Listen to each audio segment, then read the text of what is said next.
Muy bien, mientras nos acomodamos y mientras el pastor me da una linternita que tiene por ahí, voy a decir que personalmente tomo este ministerio con mucha seriedad y con mucha responsabilidad. Y por eso espero que vosotros también hagáis lo mismo. Quiero decir que me exijo a mí personalmente lo mismo que exijo a vosotros.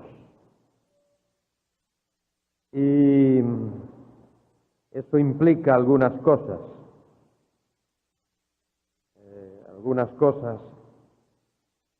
importantes.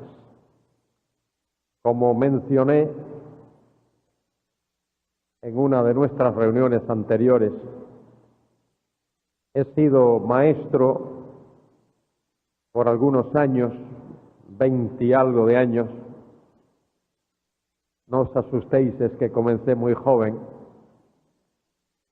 pero he trazado algunas normas para mí personalmente. Por ejemplo, una de las normas era estar en el aula por lo menos 10 minutos antes de comenzar la clase. Yo no creo en eso de que el maestro, porque es maestro, pues debe de ser el último en llegar. Creo que es al revés. El maestro, por ser maestro, debe de ser el primero en llegar y asegurarse que todo está en orden y dar el ejemplo. Para mí eso de llegar tarde a algún sitio es una cuestión de honor. En 30 años, una vez perdí un tren. Iba con mi familia a un sitio y la tinta del horario de la salida del tren en el billete se había corrido y nos confundimos y llegamos 5 minutos después de que el tren había salido. Y desde ese día me prometí a mí mismo que nunca más, y prefiero sentarme en la estación leyendo un libro media hora y no llegar con la lengua afuera 1 minuto antes de que salga el tren. Y lo mismo con los aviones. Tengo que viajar mucho en avión y prefiero, me dicen, bueno, hay que estar 2 horas antes, yo estoy 3 horas antes. Eso de llegar tarde a un sitio para mí es cuestión de honor. Y lo tomo muy en serio y por eso lo exijo. Y como aquí se está dando crédito por esta asignatura, esta materia que estamos enseñando, exijo responsabilidad. La asistencia es obligatoria. Y el que falta 3 veces ya perdió la materia. Ya no, nada, ya la perdió. Y el que esté tarde 3 veces, 3 tardes equivalen a una ausencia. De manera que si llegas tarde 3 veces, es como si hubieses estado ausente una vez. Estas son normas que hay que aplicar en la disciplina de la enseñanza y del aprendizaje. Y esto lo tomamos con mucha seriedad. Pues si tú trabajas para Codetel o para el Citibank o para el Banco Dominicano y tienes que llegar a las 8 y todos los días llegas a las 8:05, si yo soy tu jefe, me lo haces 2 veces y a la tercera, fuera, fulminantemente. Así es. Hay que llegar a tiempo. Hay que acostumbrarse a llegar a tiempo. Hay que ser puntuales. En nuestras citas tenemos que ser puntuales. y en nuestras responsabilidades ser puntuales. Y si somos los maestros, tenemos que dar el ejemplo. ¿Me habéis entendido? No pregunto si estáis de acuerdo, ¿eh? Pues si preguntase eso, la mayoría no estaría de acuerdo. Pero eso es tu problema, no es el mío. Solo quiero saber si me has entendido. Muy bien. Muy importante. Ahora, tenemos un tema aquí que ayer, por alguna razón ajena a mi voluntad, omitimos. Y ahora queremos repasar esto. Está en la lección primera y comienza con ese título que está ahí arriba: temas relacionados con el estudio y la enseñanza de la Biblia. Hay ciertas disciplinas que están relacionadas con el estudio y con la enseñanza de la Biblia. Uno de esos temas es la exégesis. La exégesis. Esa palabrita, exégesis, el prefijo ex, ahí aparece con una X por razones de fonética, pero es ek, una E y una K, sería la preposición. La K se cambia por la X debido a que va seguido de una vocal, de manera que se dice exégesis. Y la otra palabra, la égesis esta, viene de un verbo griego que significa guiar, conducir. Guiar hacia afuera. Eso, por supuesto, es una tontería decirlo. Eso significa exégesis, poner al descubierto, poner a la luz, sacar algo y mostrarlo para que se vea, De manera que exégesis es la determinación del significado del texto bíblico dentro de su ambiente histórico y literario. Por medio de la exégesis se determina el significado del texto bíblico dentro de su medio o de su ambiente, o como se dice de manera callejera, de su contexto, dentro de su contexto histórico y literario. No quiero desanimar a nadie, todo lo contrario, quiero animar a todos, pero debo decirlo.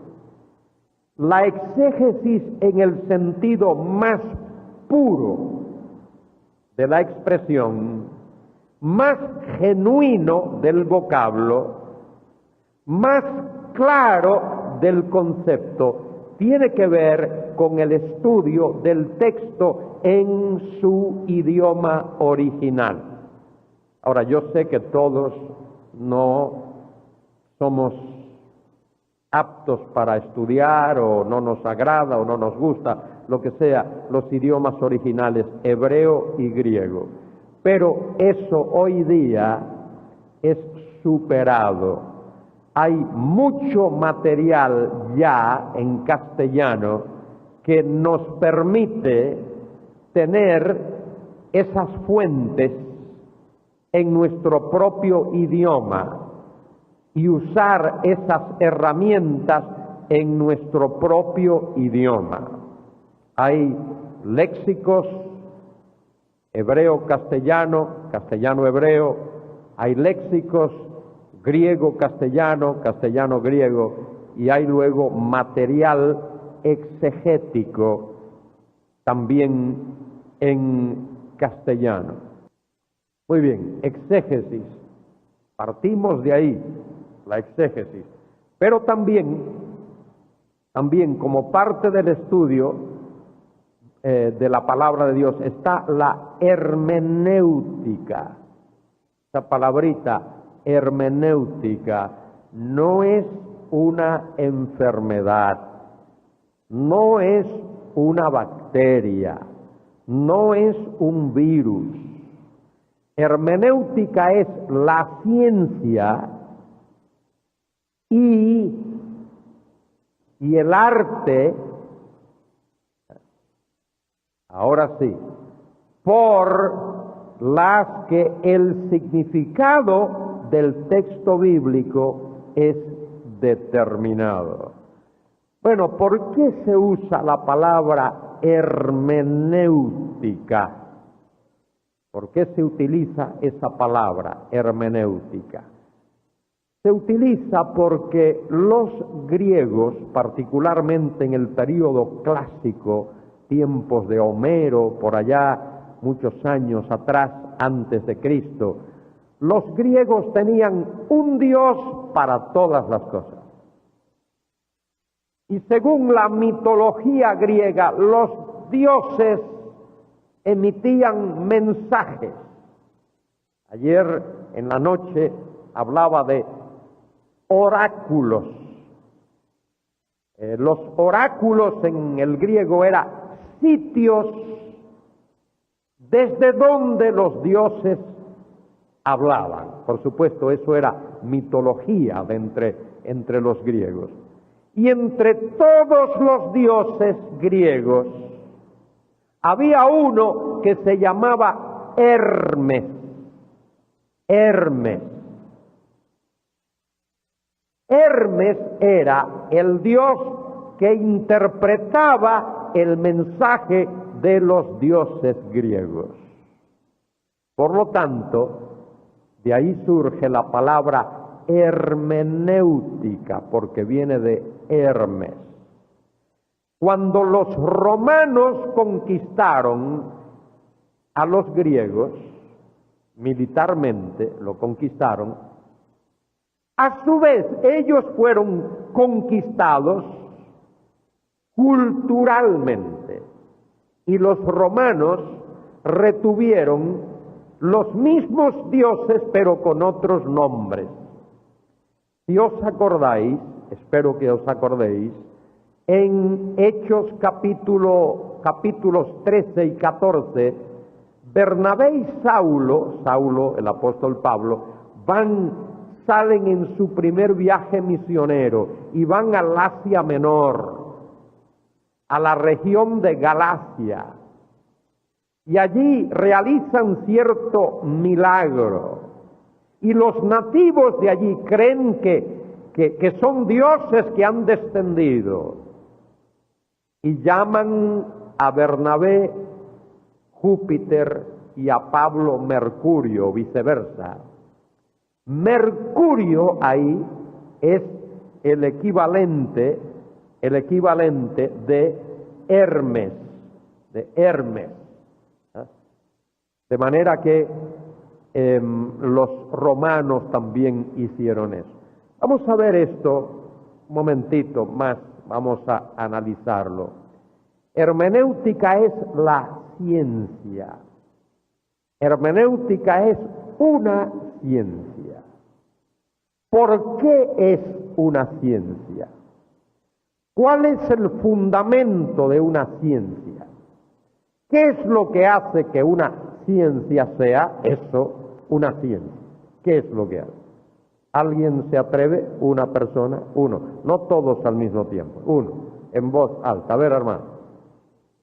Una ciencia es una ciencia porque se guía por leyes. La ciencia se guía por leyes, normas o leyes, reglas, leyes. Eso es lo que hace que una ciencia sea una ciencia. Muy bien, pero la hermenéutica no solo es una ciencia, es también un arte. ¿Por qué la hermenéutica es, además de ser una ciencia, por qué es un arte? ¿Qué tiene el arte que lo hace arte? ¿Qué es lo que hace belleza? Muy bien, eso es parte del arte. La belleza es algo abstracto. Uno no puede tocar belleza. Uno no puede ir a una tienda y decir, véndame medio kilo de belleza. Ahí usted va cerquita, por poco se quema, pero no ha puesto todavía el dedo donde está el fuego. Una metodología. Por ahí estáis cerquita. A ver una cosa. Voy a contaros una historia. Algo que me pasó a mí hace unos años, 10, 12 años atrás, que me humilló un poco. Esto es un secreto, ¿eh? No lo digáis a nadie por ahí, no lo digáis a nadie porque es un secreto. Mi hija, Esther, es flautista. Eso que soplan por el agujerito, flauta de concierto de esas, se llaman flauta travesera. Esa es su profesión. Esa es su profesión. Y estando en Vigo, en la ciudad de Vigo, linda ciudad, por cierto, linda ciudad, en las Rías Bajas de Galicia, pues buscamos un profesor que viniese a la casa a enseñar. Ya ella había estudiado, pero quería alguien, un experto, que viniese a darle unas clases de flauta, perfeccionar más su trabajo.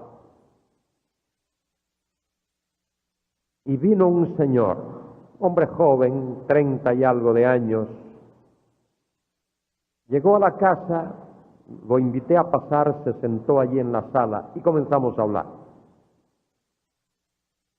Y uno pues quiere buscar un tema de qué hablar. Imagínate, ¿de qué puedo hablar yo con un flautista? Se me ocurre preguntarle al señor flautista, dígame, señor flautista, ¿cuántas horas debe alguien practicar, ensayar, practicar la flauta? ¿Cuántas horas al día? Y observé que aquel hombre se me sonrió con una sonrisita de esas un poco pícaras. Y ya yo dije, esto me huele mal. Y me puso un poquito mosca. Me dijo el hombre, mire, depende. Usted puede ensayar o practicar 1 hora al día, o 2 horas al día, o 5 horas al día, 8 horas al día, o 10 horas al día. Yo por dentro de mí estaba pensando, bueno, ¿a dónde va el amigo? Y entonces me dice, mire, si usted practica 1 hora, usted es un flautista de 1 hora de práctica. Y si practica 5, usted es un flautista de 5 horas de práctica. Y si practica 10 horas, usted es un flautista de 10 horas de práctica. ¿Y sabe qué? Me dice, cuando suba al escenario, la gente se va a dar cuenta. Este señor me ha dado un mazazo tremendo. Y ahí está la clave. No sé si esto toca la cuerda, da la nota que quiero dar. El arte es arte porque tiene que ver con práctica. El pintor nace, pero no nace hecho. El músico nace, pero no nace hecho. El maestro nace, pero no nace hecho. El pintor tiene que pintar y pintar y pintar, y entre más pinta y más lo hace, mejor pintor será. Y el músico tiene que, no importa qué instrumento toque, el órgano, la flauta, la trompeta, el trombón, el saxofón, el clarinete, lo que sea, tiene que practicar. Horas y horas y horas y horas, y esa práctica perfecciona. Y entre más lo hagas, mejor músico serás. Y el pastor, el predicador, el maestro, tiene que hacer lo mismo. El hermeneuta tiene que seguir normas y leyes, ciencia, pero tiene que practicarlo. Y tiene que practicarlo por sí mismo. Tienes que disfrutar el gozo de descubrir algo. Tienes que disfrutar el gozo de descubrir algo, aunque sea algo que muchos ya hayan descubierto. Cuando tú lo descubres, te produce una alegría, un gozo grande. Aunque luego te leas un libro y digas, mire, ya lo había descubierto antes que yo. Pero nadie te quita lo bailado. La alegría de saber que lo has descubierto. Esa es la cuestión. Hermenéutica. Y la hermenéutica es la ciencia y el arte por la que el significado del texto es determinado. El significado del texto quiere decir cuál fue la intencionalidad del autor original. Eso es lo que uno quiere describir. ¿Cuál era la intencionalidad del autor original cuando escribió lo que escribió? ¿Qué quiso decir el autor original cuando escribió esto que está ahí? De manera que el significado del texto tiene que descubrirse desde el punto de vista del autor original. ¿Cuál fue su propósito? ¿Cuál fue su intencionalidad cuando escribió lo que escribió? Y os digo ahora, aunque lo repita muchas veces después, el único método de interpretación fiel, válido, justo de las Escrituras es ese que se llama literal. Pero para que no os asuste la palabra literal, os voy a dar otros sinónimos. El que tenga oídos para oír, que oiga. Y el que tenga boli para escribir y papel, que lo escriba, porque se le va a olvidar seguro. ¿Qué significa literal? Significa una interpretación gramático-histórica cultural. Gramático-histórica-cultural. Eso es lo mismo que literal. Ese es un sinónimo. Ahora pones una coma después de cultural. Normal es otra palabra.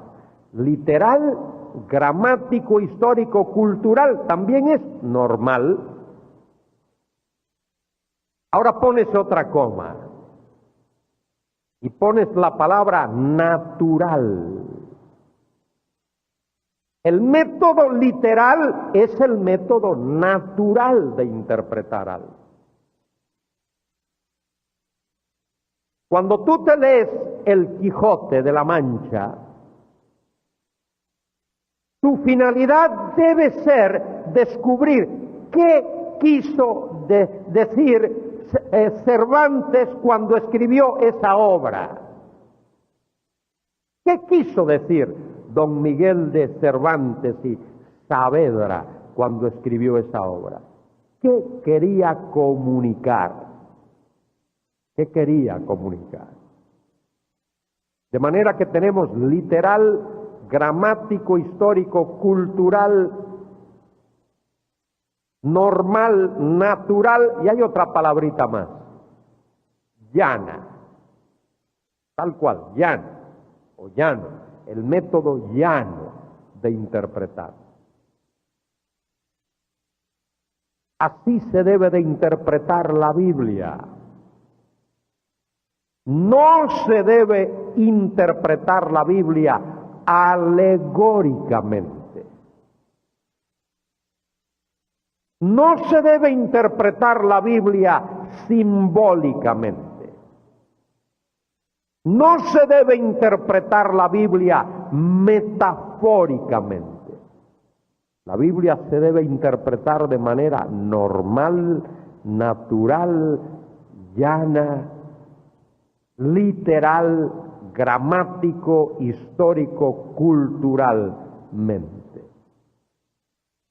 Para llegar a descubrir, para llegar a desentrañar el significado del pasaje, es decir, lo que el autor original quiso decir con lo que dijo, cuándo lo dijo, cómo lo dijo, por qué lo dijo, a quién se lo dijo.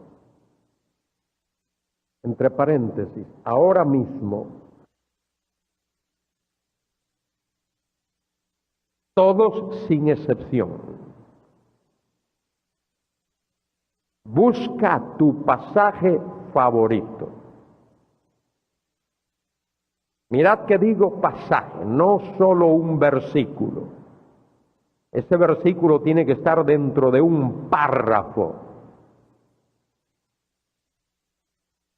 Léelo por lo menos 10 veces.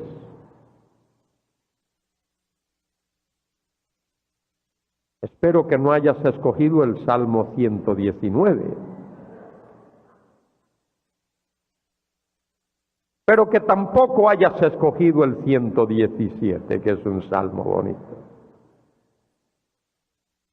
Léelo por lo menos 10 veces. Si tienes más de una versión, léelo en más de una versión. Después que lo hayas leído por lo menos 10 veces, coge un folio y escribe una lista de observaciones, algo que tú notes en ese pasaje, una lista de observaciones, una lista que abarque alrededor de 20 observaciones de ese pasaje. Y mañana hablaremos del tema. Tráelo ya para mañana, ¿eh? Y entonces hablaremos. Muy bien, hemos hablado de exégesis y hemos hablado de hermenéutica. Hemos hablado de exégesis a modo de definición. Todavía no hemos hablado de los detalles y hemos hablado de hermenéutica también a modo de definición. Y hemos hablado de una interpretación literal y hemos dicho que eso es sinónimo de gramático histórico. Aquí me gustaría un guión igual que este. Muy bien, interpretación literal es gramático, histórico, cultural, coma, después normal, coma, después natural, coma, y luego llana. Todo eso es lo mismo, ¿eh? Muy bien, eso es para hablar de una interpretación literal, porque hay gente que le tiene miedo a la palabra literal. No sé por qué, es una linda palabra, pero hay gente que le tiene miedo. Interpretación literal es lo mismo que hablar de una interpretación gramático, histórico, cultural o normal o perdón, aquí se me fue esto aquí. Muy bien, o normal o natural o llana, ¿eh? Eso es lo mismo. Bien, ya hemos visto eso. Vamos ahora a hablar de otra de las ayudas del estudio bíblico, otro de los temas, que es la exposición. Exposición. Exposición es la comunicación del significado del texto bíblico, pero ahora mira la palabrita, junto con su importancia y aplicación para los oyentes de hoy. Apréndete esa definición. Si yo estoy frente a una congregación y les digo, amados hermanos y hermanas, aquí tengo este pasaje, qué sé yo, Éxodo capítulo 4, versículos del 1 al 10. Esto es lo que el Señor dijo a Moisés para que Moisés lo diga al pueblo de Israel. Y ese Moisés fue así y asá, y el pueblo de Israel tal, y estoy hablando de Moisés y del pueblo de Israel, y doy toda la historia de eso. Lo único que estoy haciendo es dar información. Os estoy informando, nada más. Pero esa no debe de ser mi meta. Mi meta no es solo informar, mi meta también es formar. Y si uno solo informa y no forma, a la postre lo que hace es deformar. Si la información no va acompañada de formación, resultará en deformación. Y es por eso que el pasaje bíblico, la exposición, tiene que pasar por la mente, por el corazón, por la vida, por la actitud del pastor y a través de él a su congregación, a sus oyentes. Lo mismo con el maestro. La enseñanza que el maestro imparte debe de ser la enseñanza de un material que él ha absorbido, que ha pasado por sus neuronas, pero también por su corazón y por su conciencia y por su vida, y a través de él a sus estudiantes. Porque si tú solo informas a tus estudiantes, no estás cumpliendo con la tarea del maestro. El maestro por excelencia, por supuesto, fue el Señor Jesucristo. El Señor Jesucristo hizo cosas en presencia de sus discípulos. Luego hizo que sus discípulos hicieran cosas. Pero el Señor Jesucristo, las cosas que hizo y las cosas que dijo, las vivió delante de sus discípulos. Y ese fue el gran impacto. El Señor Jesucristo no solo enseñó acerca de la verdad. Él dijo, yo soy la verdad encarnada. No solo enseñó acerca de la luz, Él dijo, yo soy la luz. No solo enseñó acerca del amor y de la gracia y de la misericordia y de la bondad. Él era el amor, la gracia y la misericordia y la bondad encarnados. Y si nosotros no, por así decir, nos encarnamos también en esas cosas, entonces nuestra enseñanza va a ser débil y deficiente en la medida en que eso no se traduzca a la práctica de la vida diaria. Eso es lo que nos enseña la exposición. Mire, añado algo más antes de que todo mensaje, ¿crees que se te va a olvidar? Escríbelo. Todo mensaje debe ser expositivo, todo mensaje. Si vas a predicar de un tema, tu mensaje debe ser la exposición de ese tema. Si vas a predicar un versículo, tu mensaje debe ser la exposición de ese versículo. Si es un párrafo, un capítulo o un libro, tu mensaje debe ser la exposición de ese párrafo, de ese versículo, de ese libro. Todo mensaje debe de ser expositivo, una exposición de lo que tú vas a hablar. ¿Quieres dar un mensaje acerca de la madre, porque es el Día de la Madre? Pues debe ser una exposición acerca de el tema ese de la maternidad, de ser madre, todo lo que implica eso. Muy importante recordar eso. Muy bien. Vamos a otra cuestión. Homilética.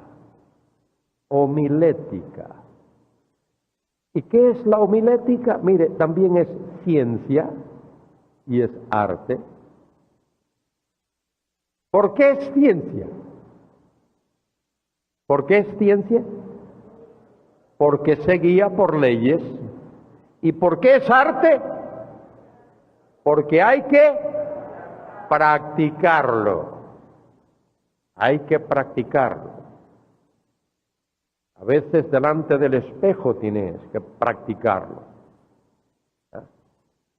Entre paréntesis, esto lo aprendí de un par de profesores. Estudié 4 años y medio en una escuela bíblica, donde habíamos estudiado toda la Biblia, de Génesis a Apocalipsis, 4 años y medio. Después de graduarme, me di cuenta que no sabía predicar. Hasta que fui al seminario en Dallas, y allí con un querido profesor, al que le estoy tremendamente agradecido, y con otro pastor a quien yo escuchaba, para mí, los grandes predicadores de la fe cristiana, Spurgeon, después de Pablo. Pablo primero, Spurgeon, y luego W.A. Criswell, pastor de la primera iglesia bautista de Dallas, Texas, acaba de morir a los 91, 92 años en febrero de este año. Tremendo predicador.